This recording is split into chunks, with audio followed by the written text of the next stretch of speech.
Good evening, professionals. Today we are going to see about an interesting topic about the CSR amendment proposed and implemented effective 22nd Jan 2021. Friends, we have moved from the regime of comply or explain, that is the voluntary provision, to now the mandatory provision. So, CSR is no longer a voluntary compliance, friends. Now it has become mandatory for companies to bring in 2% of their contribution.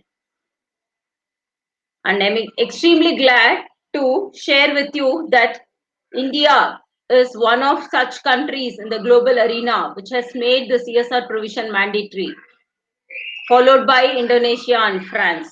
So we are making it a stringent rule, and also the amendment has removed various ambiguities which was prevailing earlier, and also relaxation in the form of offences which were earlier criminalization, where the penalty under section 135 referred to imprisonment also, now it is removed. Now you comply with the provision. If you don't comply, then the penalty, so you contributed to the CSR spend. So it serves with the intent of the provision. With this brief introduction, let's get into today's presentation, friends. I'll be glad to take your questions as well. A sincere thanks to Aishwarya for this presentation. Funds. We have reference to funds in Schedule 7. Friends, we all are aware that the three significant references under the Companies Act relating to CSR are under Section 135. Then we have the CSR rules. Then Schedule 7, which talks about the activities which a company shall do. And to answer many of the professionals' queries, companies shall certainly do those activities in consonance with those projects or programs aligned to Schedule 7. There is a reference to certain funds, where CARES Fund is also there. CARES Fund is citizen assistance and relief in emergency situations. Thanks to COVID, on 27th March 2020, PM announced this CARES Fund. From now on, this will be taking care of all such relief and containment of such COVID or any other natural calamities or diseases which are going to occur in future. And we also have the PM Fund, the PM National Relief Fund, your Ganga Fund. So all those funds where there is a reference to CARES Fund. CSR, we all are aware. So all other legends, we are quite familiar with. This is the outline of today's presentation, where we will see a couple of definitions. Friends, why the CSR Policy Amendment 2021? We have new concepts like your AAP, Annual Action Plan.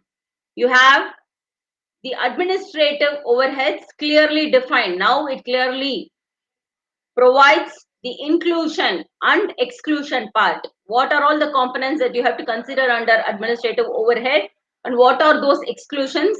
Thus removes ambiguity as per the rationale to the amendment. We have the ongoing projects. Ongoing projects assume significance in the light of the CSR spend. So from now on, there will be two categories: ongoing projects and non-ongoing projects. We are going to see in the subsequent slides as to how much will be the contribution when it comes to ongoing projects, and what will be your contribution when it comes to non-ongoing projects. Annual action plan. Annual action plan, there is a clear provision as to annual action plan to be framed, and hence our policy, CSR policy, has to undergo a change. We have to bring in this annual action plan. The contents to AAP, we have to wait and watch as to how it is going to be framed by all these companies. Set off of CSR expenditure, very interesting. So when you are going to spend some amount which is over and above 2%, you can certainly set off this expenditure in subsequent years. Here there is a clarity as to how long you can do this set off. Utilization of CSR surplus. Friends, if there is going to be any profit, the business profit, that shall be set apart, and how the surplus from your CSR contribution, how it has to be utilized, the modus operandi is clearly provided. Creation, acquisition of capital as such is again a new terminology introduced here. And we are going to conclude today's session with the statistics. CSR, we all are aware about the applicability. Just a quick recap. Companies having net worth of 500 crore or more, turnover of 1000 crores or more, or net profit of 5 crores or above. CSR expenditure, again, there is no change. It talks about at least 2% of your average net profits made during the 3 immediately preceding financial years. CSR committee, a very interesting amendment brought in very recently, where it says that those companies where the CSR spend does not exceed 50 lakhs, those companies need not constitute CSR committee. They can comply with all the CSR provisions by formulating all these plans through the board, which means CSR committee is not required to be constituted, and the functions shall be well discharged by the board of directors of the company. Rationale of this amendment, which is brought in effective 22nd Jan 2021, is to remove the ambiguity and to have clear understanding of various CSR provisions. Administrative overheads. The definition clearly says that the general administration and management of CSR functions are covered. Thus, it excludes the expenditure which you are going to incur for designing, implementation, monitoring and evaluation of CSR projects. Any expenditure which is incurred by a company for building a CSR capacity, which means for their own CSR personnel, or if the company is going to take the help of implementing agency, which could be your Section 8 company or a registered trust or a registered society. In all those cases, if you are going to build the capacity of these personnel, then including that expenditure which you are incurring shall not exceed 5%, which means component A, general management administration, plus your component B of any expenditure which you are going to incur for building the capacity of these personnel, both put together shall not exceed 5%. And it is also well clarified to remove ambiguity which was there before, to exclude, to carve out from this provision your design, implementation, monitoring and evaluation expenditure which you are going to incur for the CSR projects,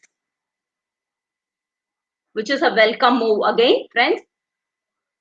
Friends, there are additional activities which are now clarified, again to remove ambiguity, which are not forming part of your CSR activity. We are already aware that the political contribution which you make under Section 182 of Companies Act is not forming part of your CSR activity. Additionally, to remove ambiguity and to bring more clarity, they have added few more points. What are they? Any activity which is undertaken outside India, except for Indian sportsperson who are going to represent the state or union territory or the country at a national level, ideally. Let's understand this provision with an illustration. Any amount which is spent towards higher education in abroad for few students. Is promotion of education a CSR activity? Yes, it is well covered under your Schedule 7, no doubt. But if this expenditure is incurred for a student being a resident, but it is covered under CSR for the amount which is spent abroad. So here it is not forming part of your CSR provision, because this carve out provision clearly says that only for sports personnel, if you are going to incur it outside India, and again additional caveat is if they are going to represent the country at a national level or a state level, then there is a possibility for including it under CSR. Otherwise, it is not falling within the qualification ambit. Employees. If you are going to do any staff welfare promotion, will it be forming part of your CSR? A big no. When the staff welfare is for your employees, it is an activity benefiting the employees. Who are employees? Again, the definition section by virtue of this amendment clearly says that the code on wages is being referred, where if you go to the code on wages definition, it excludes the apprentice who are employed in an organization or armed forces of an union. So these two categories are outside this particular employee's ambit. And if the company is going to do any activity which is purely for marketing benefits for its products or services, take for example NBFC or a banking sector, they are going to promote their financial services by doing some CSR related activity, but it is coupled with the marketing benefit for their financial services. Vehicle loan they are doing, but they are going to promote this particular thing coupled with the CSR activity, then it is going to be primarily to market their service. Hence, it will not form part of their CSR activity. And any activity which you are going to do only for the purpose of complying with your statutory obligation, then it will not form part of your CSR activity. We are going to now see the new concept which is introduced, annual action plan. This particular amendment clearly lists down the points or aspects which have to be taken care in your annual action plan. Friends, this AAP is important because we have to cover this in our CSR policy as well as review your terms of reference to see if it requires any amendment. Annual action plan covers the list of approved CSR projects or programs, manner of execution of these projects, modalities of utilization of these funds, and how the monitoring and reporting mechanism is going to be, and the details of this particular need and impact assessment. What do you mean by impact assessment, friends? Let's try to understand this again with an example. If we are going to talk about eradication of poverty, again, which is an activity as enshrined in your Schedule 7. For eradication of poverty, assessment which you will do is to see the BPL, the below poverty line, and what is the income or the target audience which you are going to assess to cover this particular target audience for the purpose of achieving your CSR objective of eradicating the poverty. So that is the impact assessment which we are going to refer to. In the subsequent slides, we are going to see those companies which will qualify under this impact assessment. Again, this applicability is mentioned very clearly down.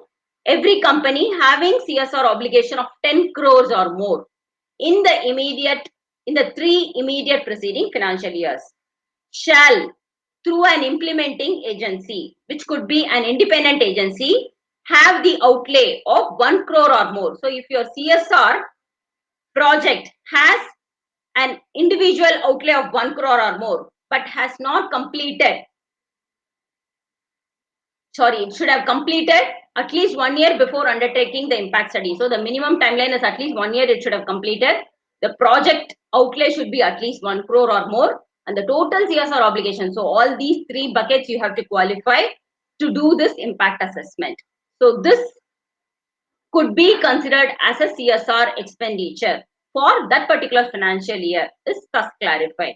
The outer line or the limit is not exceeding 5% of the total CSR expenditure for that particular financial year, or 50 lakhs, whichever is less. Companies, companies less than 3 years, the CSR apply if profits for year 1 and 2 or 6 crore and 8 crore.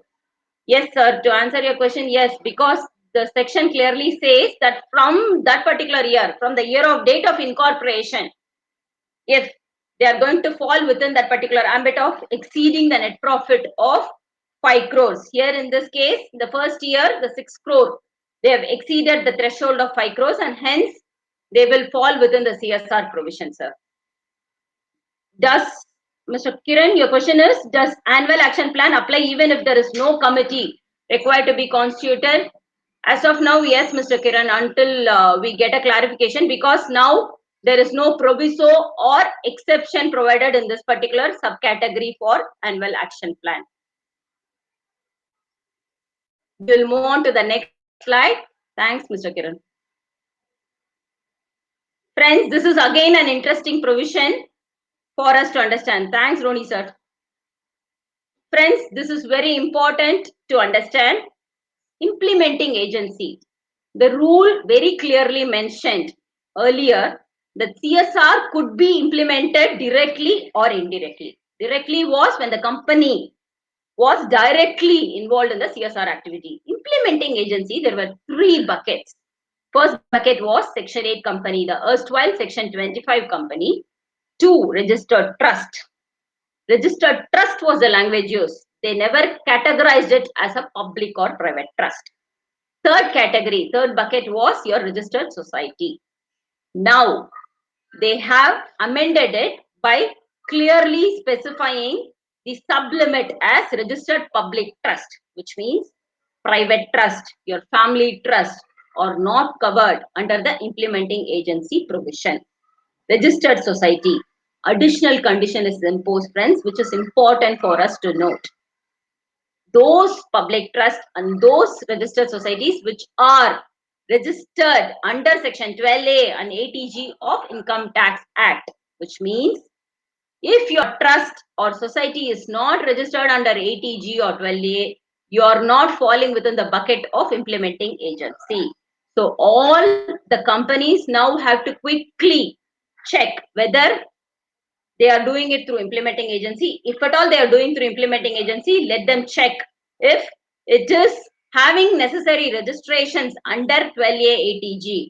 The reason is, again, this particular amount is going to be captured and this categorization is going to be covered in your form CSR1, which we are going to see in the subsequent slides. Roni sir, this is effective 22nd Jan 2021, which is the day when the official gazette was published. In certain cases, they have clearly mentioned that effective 1st April 2021, which means most of the cases for financial year 2021, this provision becomes applicable. And those areas where it is specifically mentioned as 1st April 2021, we are going to see in the subsequent slides, there it will be effective 1st April 2021. If CSR activity is implemented through a trust or a society, other than the ones established by central government or state government, then it has to be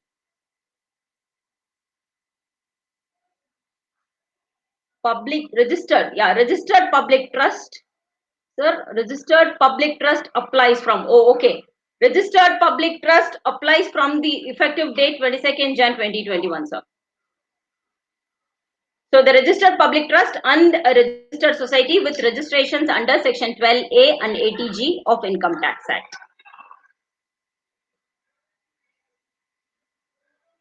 Here they have mentioned about this form. Every entity which is covered under Rule 4.1 which intends to undertake the CSR activity has to register with central government by filing this form. So this form is effective 1st April 2021. Filing of this form shall not affect the CSR projects or programs approved prior to this date. Friends, prior to this amendment, there was only one form which was applicable for CSR activities, which was reply to call for information on CSR. The purpose of this form was MCA introduced this form effective 20th November 2018 to seek those companies which were not complying with the CSR spend. For example, my 2% CSR amounts to 20 lakhs, but I actually had spent the CSR amount of only 10 lakhs. So there was amount unspent to the tune of 10 lakhs, where this particular form, reply to call for information, was to be submitted, where the companies subject to CSR expenditure but failed to spend the money as earmarked. However, after this amendment, the CSR1 is introduced. If you see that particular form, it clearly specifies the nature of entity of the form. The nature of entity clearly says whether it is a registered public trust or registered society. So there again, the registrations under 80G, 12A, all those points are also provided as bullets, which means you have to clearly complete all these within the timeline, and 1st April 2021, when you are going to register yourself, you have to complete all these and make yourself applicable under the applicable buckets, which is a registered trust or registered society or Section 8 company. We'll move on to the next provision, set off of CSR expenditure. Another important provision to be noted. For the purpose of this set off, we are dividing it into two categories, ongoing projects and non-ongoing projects. What do you mean by ongoing projects? Multi-year projects undertaken, which means it is not earmarked for only one particular year, for a period not exceeding 3 years, excluding the financial year in which it was commenced. Project which was initially not approved as a multi-year project, but the project is exceeding a period of 1 year. For example, you are going to be doing some project which is over a period of 1 year, and previously it was not approved as a multi-year project, then the cap or the ceiling limit is not exceeding 3 years. If all these three scenarios are covered under your particular project, you are falling within the bucket of ongoing project. Anything other than this, any other project or program which is not an ongoing project, we can call it as other than ongoing or non-ongoing project. Why we are classifying this? In the next slide, we are going to see how the set off of CSR expenditure will happen in these two categories. Yes, Mr. Kiran, CSR 1 form to be filed by the company or by the CSR vendors like trust.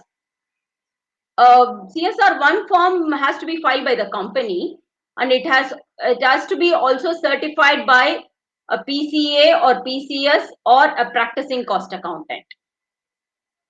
Ongoing project, the manner of dealing with this project is transfer the money to the unspent CSR account opened in a scheduled bank and utilize the same towards the CSR policy within 3 financial years after this particular transfer. Transfer to the fund which is specified in Schedule 7. We already discussed. Yes, Roni sir, it has to be filed by the trust or society only. Okay.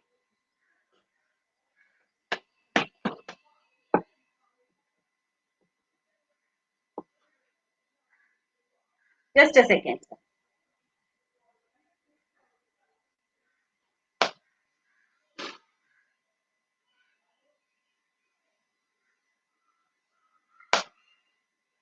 One second, let me also check. Sorry about it. Just a second.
Yeah, yes, sir.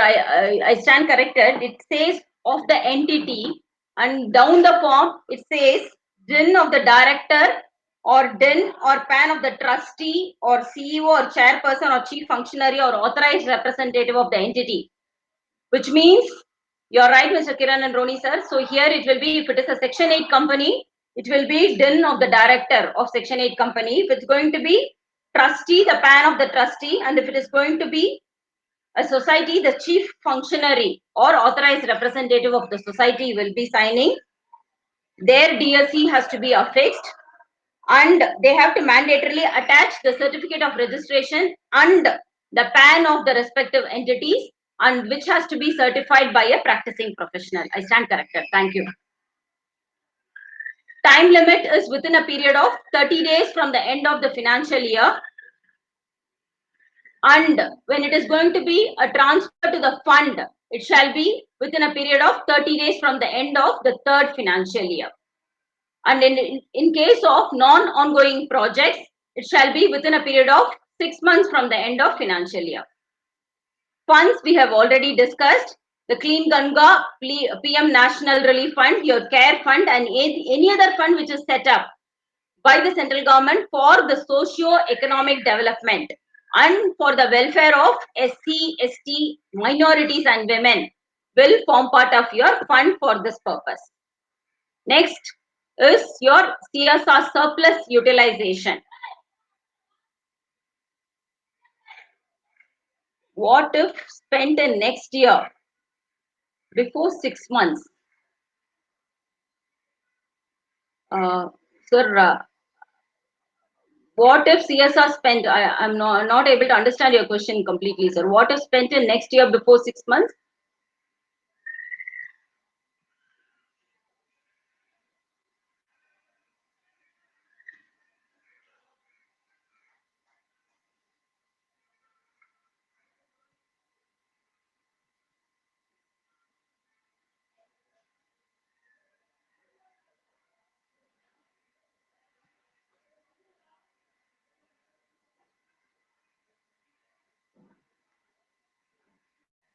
What if the CSR spend is done in the next year before 6 months, before the time limit for deposit expires? Which deposit are you referring to here, sir? Are you referring to the fund, the deposit to the fund, the specified fund here?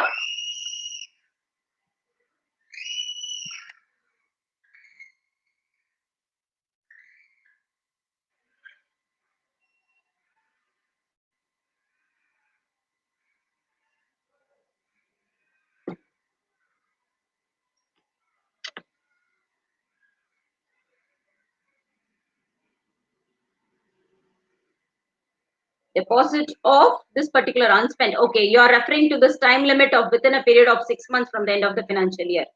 That particular tab, sir, a non-ongoing project. What if the particular amount, what is being unspent within a period of 6 months from the end of the financial year, if it is not done? Is that what you are referring to, sir?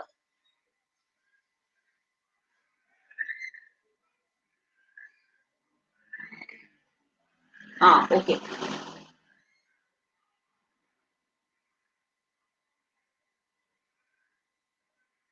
Within that particular timeline is what they have specified, sir, which means you have to particularly set off that amount within that time, otherwise you will not be eligible to utilize it, is what is the interpretation by reading this provision, sir. Hope I have clarified your query, sir.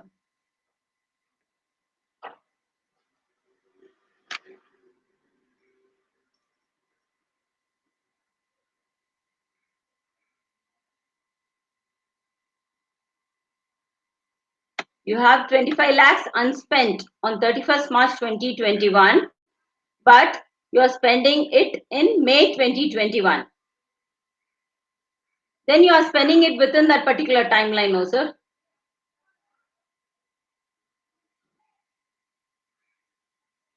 Then there is no issue, sir. You are well within the timeline. Yes. Then you are well compliant with the provision, sir. If you're going to exceed that particular timeline, in your instant case, if it's going to be March, if you're not going to spend it, if it is covered under that particular non-ongoing project bucket, and you're not going to utilize it within a period of 6 months from the end of the financial year, say, in our instant case, after 1st October 2021, then it shall not apply. Yes, sir. Then no need to deposit. If you're going to spend, then no need to deposit. If it's going to be spent, so if you have to again see under which category you will fit in, whether it's going to be ongoing project or non-ongoing project. If it's going to be ongoing project, then you will, the manner of dealing with it is going to be, you transfer this to the CSR unspent account. You have to, just like how we have a separate account open for the dividend, unpaid dividend account, likewise we have to open one separate account in a scheduled bank for unspent CSR account and utilize it within 3 months, 3 financial years. So ideally what you have to do, In your instant case, if it's going to be an ongoing project, again, we already saw in the previous slide, if it's going to be more than 1 year, not exceeding 3 years, and already you have not reckoned it as a multi-year project. In these three instances, if you are falling under ongoing project, you have to move it to a separate account in a scheduled bank, and here you are spending it and incurring it within 3 years, because you're doing it in May 2021, then you are well within the timeline and you are going to comply with the law. If it is going to be other than non-ongoing project, you have to, instead of transferring it to the account, that is this unspent CSR account, you are going to move it to the fund as specified in Schedule 7 and utilize it again within a period of 6 months. So instead of an account, a bank account, it is going to be a fund, and you have to again say, for example, this amount has to be moved to the PM CARE fund, and the amount of this 25 lakhs has to be spent within a period of 6 months, which is on or before 30th September 2021. Hope I have answered your question, sir. Utilization of CSR surplus. Moving on. There is going to be some surplus out of your CSR. So what will you deal with that particular amount? It will not form part of the business profits of the company, no doubt. It cannot be used for set-off of CSR expenditure. Is again an addition, and this amount can be used for the same CSR project, or it could be transferred to your account, which is enshrined as your unspent CSR account and in accordance with your CSR policy. Or alternatively, you may transfer it to the fund as specified in Schedule 7 within a period of 6 months after the expiry of financial year. The 6 months in the case of fund remains the same. Creation or acquisition of capital asset. This is again a new concept introduced, where this amendment clearly says that where there is a CSR amount which is spent by a company for creation or acquisition of capital asset, it shall be held in possession of the company which is established under Section 8, or a registered public trust, or a registered society which is having charitable objects and a CSR registration number. Friends, the implementing agencies effective 1st April 2021 have to file this form CSR 1 with all those registrations in place, and then they have to obtain this CSR registration number from central government after this form is approved. The beneficiaries of the said CSR project in the form of your self-help groups, collectives or other entities, or a public authority. So all these three forms are provided for holding this particular capital asset. Public authority, again they have defined as a reference drawn to your Section 2 subsection H of your RTI Act. If you refer to the Right to Information Act, the public authority again is defined as an authority which is constituted under the constitution provisions or by a separate act of parliament or by way of the state legislature. The capital asset, what if it is created before this amendment? This grandfathering provision is also provided here to avoid ambiguity, where it says you have to comply with this provision within 180 days after the commencement of rules, which means within this 180 days from 22nd Jan 2021, you have to comply with this provision. Again, there is further extension granted to the extent of 90 days, provided the board approves that there is justification in the event of delay in utilization of this particular asset, capital asset, which shall be held by either of these three forms or entities as stipulated in the rules. Some of the additional provisions here are companies may even engage international organizations notified by the central government under United Nations Privileges and Immunities Act 1947. Thus, a recognition is granted and a new concept of international organizations in the form of your WHO, International Labour Organizations, ILO, UNESCO, your Food and Agriculture Organization. All these are recognized and additional trust is provided for all these international organizations. For what purpose? Again, this amendment clearly says that if these international organizations are going to utilize it for designing, monitoring and evaluation of their CSR projects, as well as for capacity building. So we already saw under administrative overheads, if it is going to be building the capacity of their own personnel or for the implementing agency, then that expenditure should also be considered under administrative overheads, provided it does not exceed 5% of the total expenditure. Having said that, if your international organization is deputed for this purpose, then they are well recognized. And utilization of the funds, CFO is having additional responsibility now to certify that the funds are utilized for the purpose of CSR. Either CFO of the company or any person who is responsible for financial management shall also additionally certify after validating that the funds which were disbursed were utilized for the purpose of CSR activity.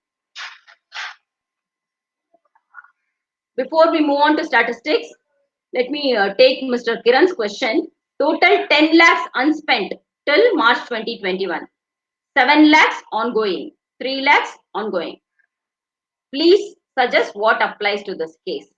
So we are falling under these two categories. Let's see how this has to be dealt with.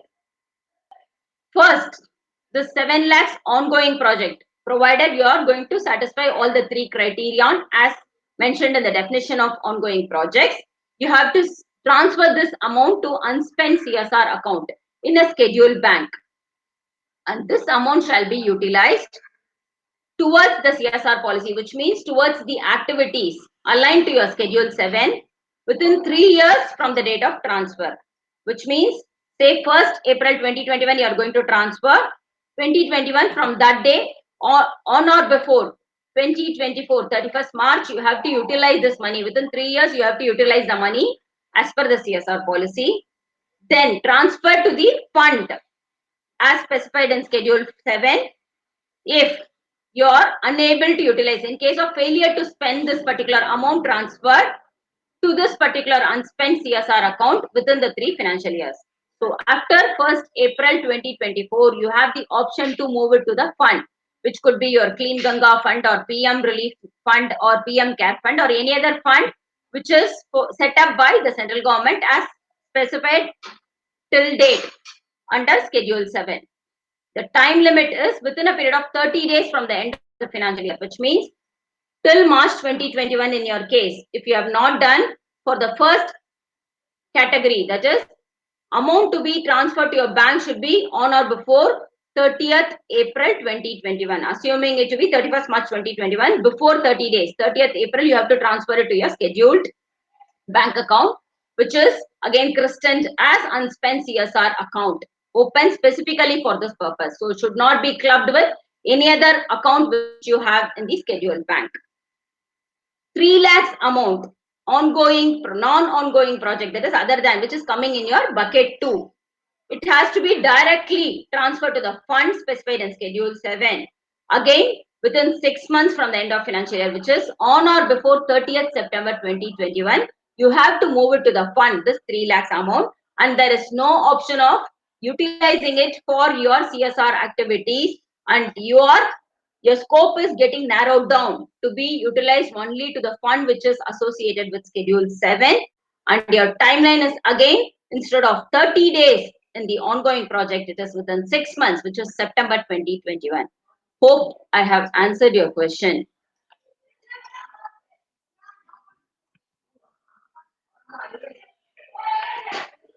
If it's on non-ongoing project, then can unspent funds of last year be spent within 30 days? No, sir. The provision only gives an option of transferring it to the fund, and it is not providing additional option of transferring it to a separate bank account.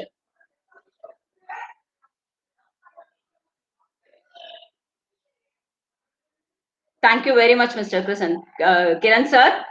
Roni sir, hope I have answered your question. Maybe we can, if you are still not happy with this particular way of dealing with this particular non-ongoing project, we may write some representation to MCA and wait for them to provide clarification, because there are couple of other areas where it lacks clarity and our professional associations are going to make a representation.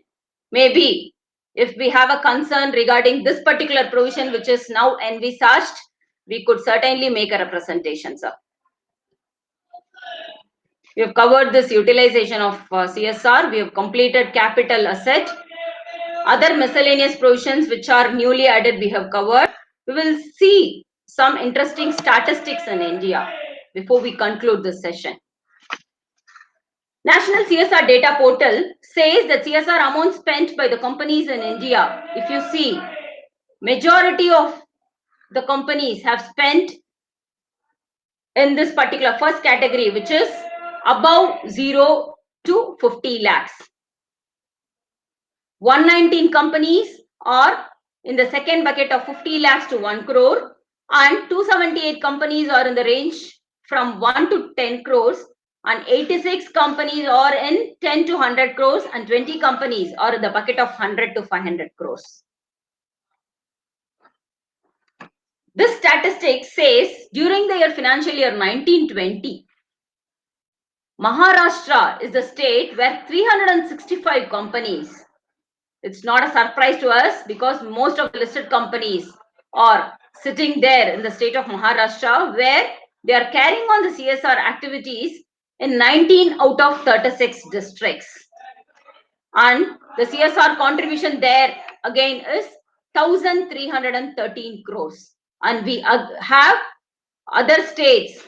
Tamil Nadu is also having a good contribution of 240 crores. Karnataka in the second lead of 587. Gujarat 356. Odisha 215. AP 161. Kerala, West Bengal are in the tune of 114, 99 crores respectively. This chart is very interesting, friends, where it says those companies which have complied more than what is required, additional voluntary compliance. Some companies have not fulfilled the CSR obligation. Some of the companies have not spent, though they are obligated. Exact amount is the green number, and then we have less than prescribed 248 companies, and we have more than what is prescribed 621, and zero spend companies we have 98. It is interesting to note that though there are few companies like 98 companies which have nil spend reporting, 57% of the total companies are spending more than the amount which is prescribed, which means India wants to give back to the society, and we have a good number of companies which are doing voluntary additional compliance more than what is obligated to them. Final chart where we are going to see the top 3 sectors. We have several sectors as enshrined in Schedule 7. The top 3 sectors which are leading in the CSR spend are education, differently abled livelihood, leading in the rank, and then health, eradicating hunger, poverty, malnutrition, sanitation, safe drinking water in the second category, second rank, and third rank is rural development. We have all other contributors also. The various funds as provided in Schedule 7 are also provided in this chart, friends. Friends, with this we are completing this particular CSR policy specific amendments which are provided in 2021. I'll be happy to take your questions. Otherwise, we can conclude the session, friends.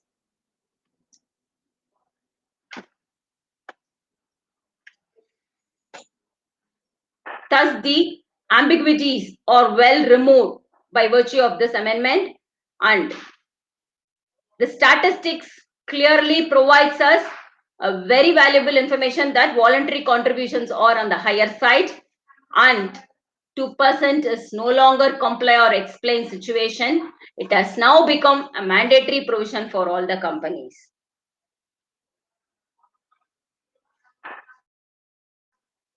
Thank you very much, Swati.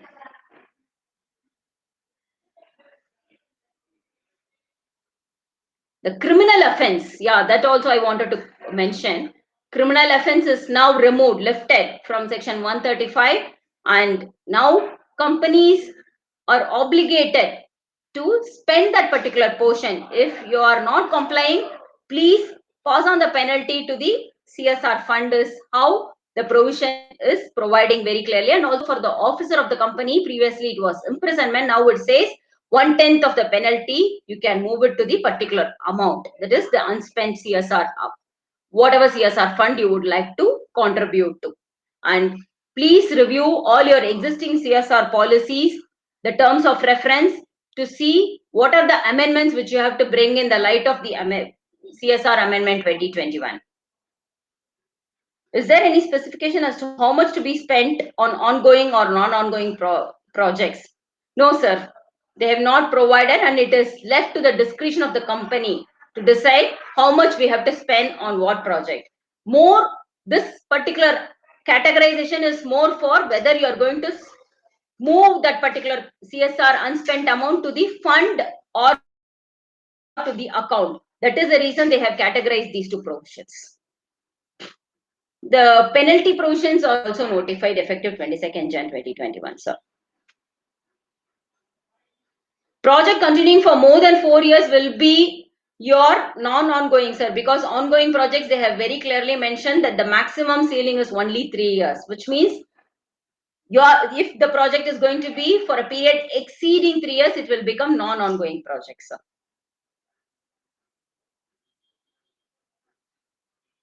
Thank you, sir.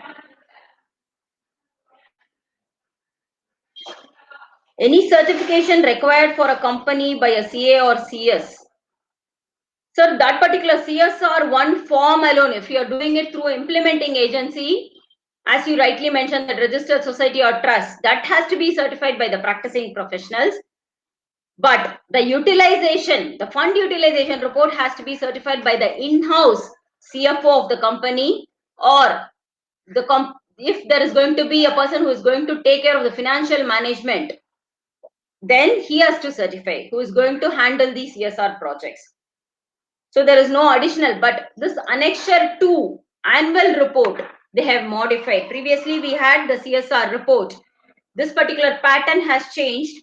So effective financial year 2021, we will have the new format of annual report. There again, it has to be certified by your CEO or MD or director, chairman of CSR committee, as it was before. There is no change. So there is no external certification to answer your question.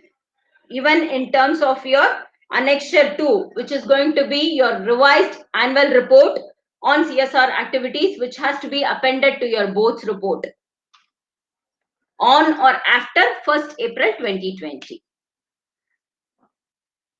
Trust this clarifies, sir. Yeah, thank you. Thank you very much, friends. Thank you, sir. Roni, sir. Thank you, Mr. Kiran, for the active participation. Thanks a ton.